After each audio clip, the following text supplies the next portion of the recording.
आप लोग सुन रहे थे महावीर की अमृतमय वाणी।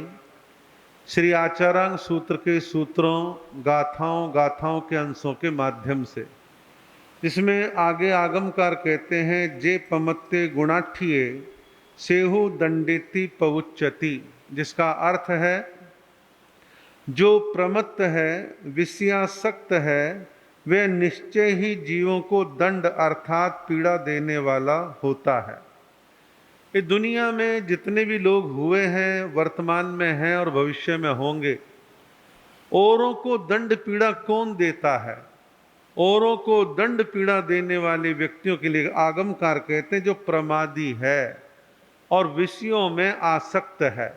ये दो तरह के लोग दुनिया में, लोग टॉर्चर करना, तंग करना, हक मारना, शोषण करना, चाकू छुरे मारना, पीड़ित करना, हमले करना, छीना झपटी करना, ये सारी पीड़ा, दुख, तकलीफ जो है दो लोग देते हैं, एक प्रमादी और एक विषयों में आसक्त व्यक्ति। और इस पर आप कई बार गौर करके देखना कि हाँ, ऐसे लोग वो हैं क्या जो प्रमादी या विषयों में आसक्त हैं। आपको ऐसे लोग मिलेंगे जो इस तरह के काम करते हैं। इसमें व्यक्ति भी होता है और राष्ट्र भी होता है।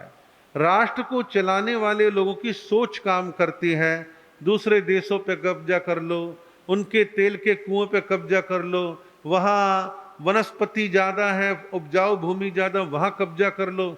ये छीना झपटी, मारा धड़ी पूरी दुनिया में दो ही कारणों से चल रही है, प्रमाद की वजह से और विषयों की आसक्ति की वजह से। जब बात मैं प्रमाद की कर रहा हूं तो आप में से कई लोग सोच रहे होंगे, भाई प्रमाद तो आलस को कहते हैं। एक आम चलती भाषा में आलस को प्रमाद कह देते हैं, लेकिन वो ही प्रमाद है ऐसा नहीं है। आगम की दृष्टि में सही मायनों में प्रमाद की परिभाषा है वो ये है कि जिस व्यक्ति के जीवन में मद्य का प्रभाव है वो प्रमादी है। मद का मतलब है विभिन्न प्रकार के नशीले पदार्थों का सेवन करना, शराब, चरस, अफीम, गांजा आदि। जब आदमी नशे का प्रयोग करता है तो अपनी सुध बुध खोता है, और सुध बुध खोता है तो वह औरों के साथ गलत व्यवहार करने पर उतारू हो जाता है। इसके यहाँ पर दो अर्थ निकलते हैं, एक है मद, एक है मद्य। तो दोनों अर्थ घटित होते हैं। मद्य यानी नशीले पदार्थ, मद कहते हैं अहंकार। अहंकार कई प्रकार का है, और अहंकार जब जब जितना जितना प्रबल होगा तो व्यक्ति टकराता है, समुदाय टकराते हैं, राष्ट्र टकराते हैं। अब आप देखिए, बाकी तो बारीकी तो उन देश वालों को पता है, लेकिन जो सारी दुनिया पढ़ रही है, जान रही है, समझ रही है कि रूस और यूक्रेन में दो राष्ट्र अध्यक्षों का अहंकार उनको लड़ाई के लिए प्रेरित कर रहा है, और लड़ते रहते हैं, शोषण करते रहते हैं, एक दूसरे में हमले कर रहे हैं। पिछले 1.5 साल, पौने 2 साल में कितने टनों जो है इन्होंने बारूद डाला एक दूसरे के ऊपर, और कितना विनाश किया है। तो भाव कहने के मद, मद यानी अहंकार। तो मद भी लड़ाई भिड़ाई, कलह कलेश का कारण बनता है। तो जीवन में मद हो या मद्य हो, दोनों ही चीजें खतरनाक है, दोनों को प्रमाद माना है। फिर कहा विषय, इंद्रियों के विषय। क्या आप और हम इंद्रियों के विषयों का सेवन नहीं करते? करते हैं। आप भी, हम भी सुनते हैं, देखते भी हैं, सूंघते भी हैं, खाते भी हैं, चखते भी हैं, और स्पर्श करके भी देखते हैं। लेकिन एक वो व्यक्ति है जो अपनी इंद्रियों के विषयों को एक सकारात्मक दिशा में रखता है, सहज उपयोग करता है, विशेष चाहत नहीं है, बस जीना है, खा रहे हैं, सुनना है, धर्म सुन लिया। लेकिन ठीक इसके विपरीत कोई व्यक्ति है, प्रमादी है, तो उसका सुनना क्या है? अश्लील सुनो, गंदा सुनो, निंदक बातें सुनो, ऐसा उसका ख्याल रहता है। गलत निगाह से देखूं, गलत चीजों को देखूं, और अपनी मन चाही चीजों को सूंघने की प्रवृत्ति उसके मन में बनी रहती है। ऐसे ऐसे पदार्थों खाने की इच्छा उसकी करती है जो मर्यादित नहीं है, जो गलत चीजें हैं उनको खाने का मन करता है। टच करने के लिए भी गलत नीयत से टच करता है। और ऐसे मन चले लोग, मेट्रो हो, ट्रेन हो, बस स्टैंड हो, सार्वजनिक प्लेस हो, वहां पर ऐसे वाहियात पने करने वाले लोग बहुत मिल जाएंगे।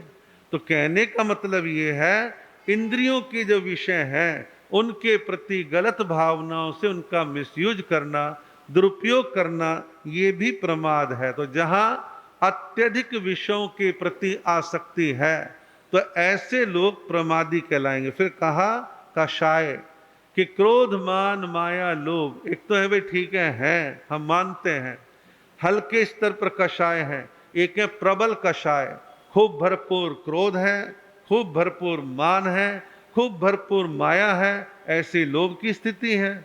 जब चारों कषाय प्रबल रूप से है तो समझे आदमी प्रमादी है, संभल नहीं रहा, उसे कुछ धर्म कर्म की कोई चाहत नहीं है, वह मार दो काट दो अहंकार को अपनी नाक पे लेके चलना और पग पग पे ऐसा व्यवहार करना। तो कषाय जहां जहां पर ज्यादा है, समझो कि वो व्यक्ति जीवन में प्रमाद का सेवन कर रहा है। फिर कहा निद्रा, निद्रा को भी प्रमाद माना है, लेकिन इसको थोड़ा सा समझने की आवश्यकता है। क्या नींद लेना अपराध है? नहीं। मर्यादित नींद आप लेते हैं, यह आपके शरीर की नीड है, आवश्यकता है। आप मर्यादित नींद लेते हैं, कोई दोष नहीं है, लेकिन आप अमर्यादित नींद लेते हैं, वो गलत है।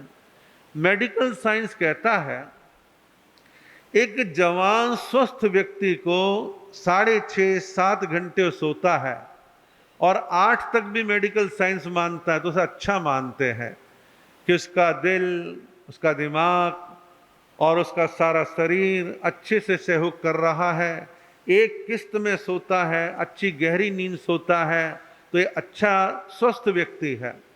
लेकिन कोई व्यक्ति 10-10 घंटे, 11-11 घंटे सोता रहता है, प्रमाद का सेवन कर रहा है। और अत्यधिक मात्रा में सोने वाले लोगों के लिए मेडिकल साइंस कहते हैं कई प्रकार की बीमारियों से वो घिरेगा, शरीर धीरे धीरे आलसी बनेगा, शरीर भारी बनेगा और वेट बढ़ता जाएगा। तो अधिक मात्रा में नींद लेना ये भी अच्छा नहीं है।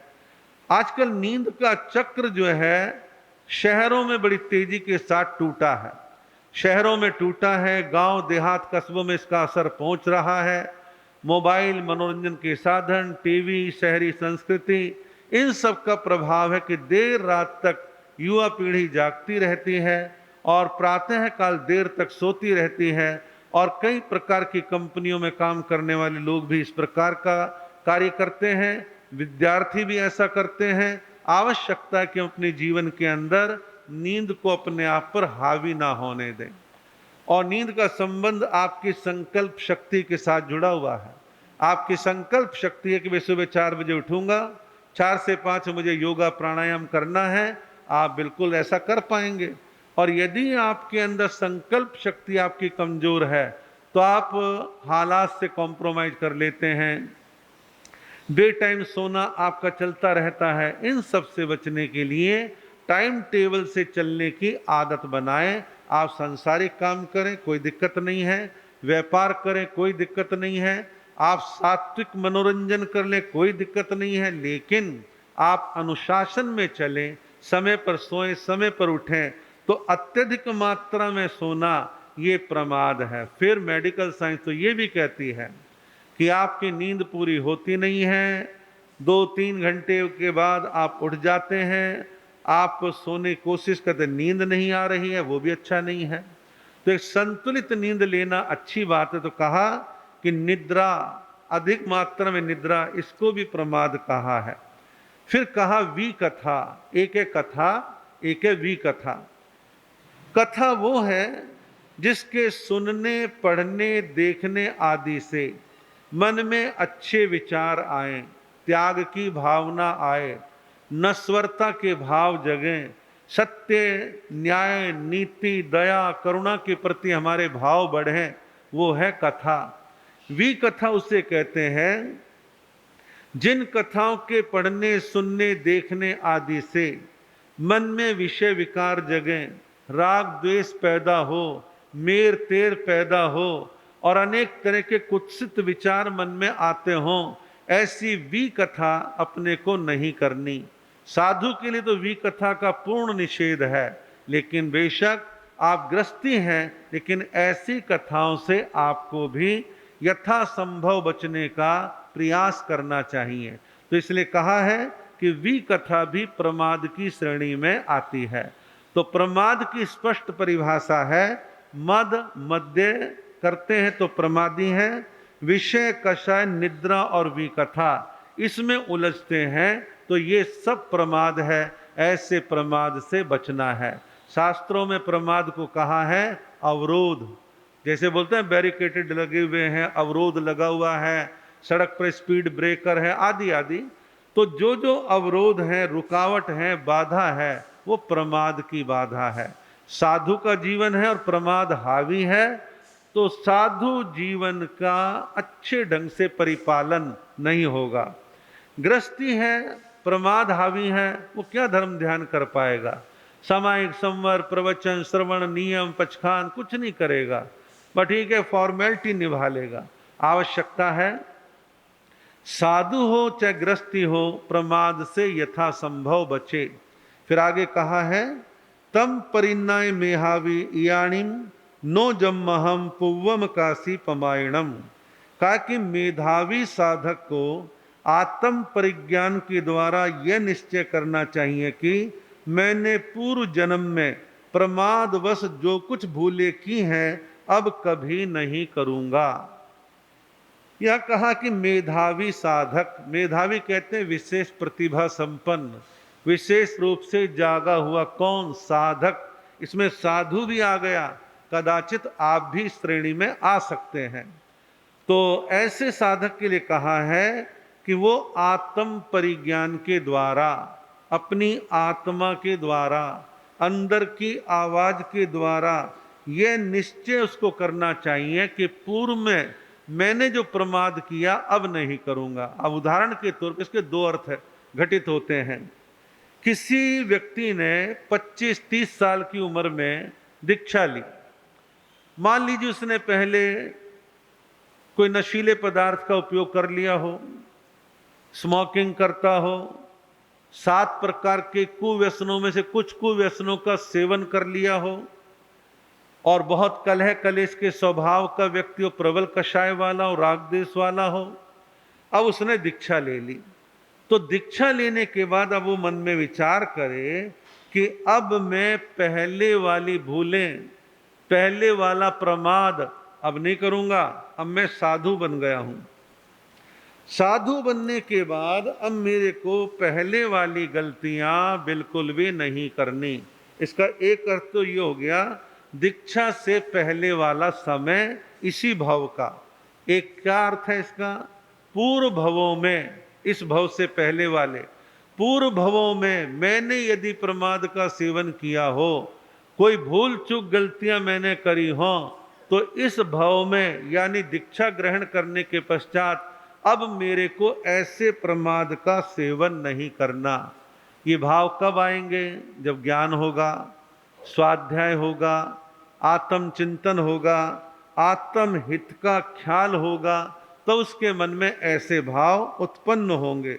और यदि आप, और मैं समझता हूं जितने लोग बैठे हैं 80% लोगों को इस बात का बोध होगा कि जितने भी हम कथा, कहानी, किस्से, आगमों की और प्राचीन साहित्य की पढ़ते हैं, आप में से किसी ने उपाध्याय पुष्कर मुनि जी महाराज, श्रमण संघ के प्रथम युवाचार्य श्री मिश्रीमल जी महाराज मधुकर, इनकी जैन कथाओं की पूरी सीरीज जो 111 और 113 दोनों महान संतों ने बड़ा उपकार किया लिख करके। और उपकार में क्यों कह रहा हूं? पुरानी कहानियां, पुरानी भाषा, कोई प्राकृत में, कोई संस्कृत में, कोई पुरानी हिंदी की लैंग्वेज में, कोई प्रांतीय भाषाओं में जो कथाएं थी, उन कथाओं को आज की शैली में, कथा शैली में लिखा इन महान संतों ने। और जो लोग पढ़ते हैं, पढ़ते पढ़ते पढ़ते एक बात का पता चलता है कि जीवन में कर्म लीला क्या है। फला जीव ने पूर्व जन्म में ऐसे कर्म किए, इस भव में वो ऐसे भोग रहा है, आगे ऐसे भोग लेगा, इस भव में ऐसा करा, आगे वो करनी भोगेगा, आदि आदि। जैन कथाएं और उपन्यास इसी प्रकार की शिक्षाएं देती हैं कि कर्म क्या है, और कर्म सिद्धांत को जानने वाला व्यक्ति जाग जाता है। ऐसी कहानियां निरुपयोगी नहीं है। आज मैं देखता हूं, एक समय था कि प्रवचनों में बड़ी कहानियां या चारित्र सुनाने की शैली थी, लेकिन आज लोग भी कम सुनते, साधु संत भी कम सुनाते हैं। लोग ऐसी टिप्पणी कर देते हैं, महाराज तो राजा रानी की कहानी सुनाते हैं, लेकिन कहानियों का अपना एक सार होता है। खैर, शहरी जीवन में फिलहाल मैं ऐसा कह सकता हूं कि फिलहाल प्रवचनों की शैलियां अपने आप में अलग प्रकार की चल रही हैं। कोई बुराई नहीं है, लेकिन समय निकाल करके कहानियों को पढ़ लेना चाहिए, बड़ी प्रेरणादायी होती हैं। अभी मैंने 2 साल पहले एक बड़ा उपन्यास पढ़ा, और उपन्यास को यूं ही नहीं है, अपना जैन उपन्यास है और पुराने आचार्यों का लिखा हुआ एक साहित्य है, जिसमें उसका नाम है समराइच कहा, समरादित्य कथा। 9 भवों की कहानी है, कर्म कहानी है, कैसे 2 जीवों का राग द्वेष कैसे बढ़ता है, कैसे कर्म बांधते हैं, कैसे बदले लेते हैं, मारते हैं, एक सहन करता है, दूसरा बड़ा जो है क्रूर है, दूसरा शांति वाला है। ऐसी लंबी कहानी, कहानी में कहानी, कहानी में कहानी, लेकिन सारी कहानी का निचोड़ ये है कर्म, कि कर्म कैसे पीछा करते हैं और कर्म कैसे भोगे जाते हैं। और जब कर्म सिद्धांत पर भरोसा हो जाता है, प्रमाद भी छूटता है, धर्म करने के भाव भी बनते हैं, भावनाएं भी संवरती सुधरती हैं, और जीवन अच्छी दिशा की ओर बढ़ता चला जाता है। तो इस प्रकार जीवन को हम सुंदर, अच्छा और प्रभावशाली बनाने के लिए वीतराग श्रवण भगवान महावीर की अमृतमय वाणी को सुने, समझें और अपने आप के जीवन को अच्छी दिशा में बढ़ाने का प्रयत्न करें। आपका समय हो रहा है। इसी के साथ साथ हमारे तपस्वी सत्येंद्र मुनि जी महाराज अपने आइम बिल कर रहे हैं। आज इनका 6ठा आइम बिल है, और प्रतिदिन किए जाने वाले 2 नियम प्रत्याख्यानों में आज के नियम इस प्रकार रहेंगे। आज के दिन आप अमरूद का सेवन नहीं करेंगे और किसी भी प्रकार की गोभी नहीं खाएंगे। गोभी का और अमरूद का 1 दिन का आज का त्याग रहेगा।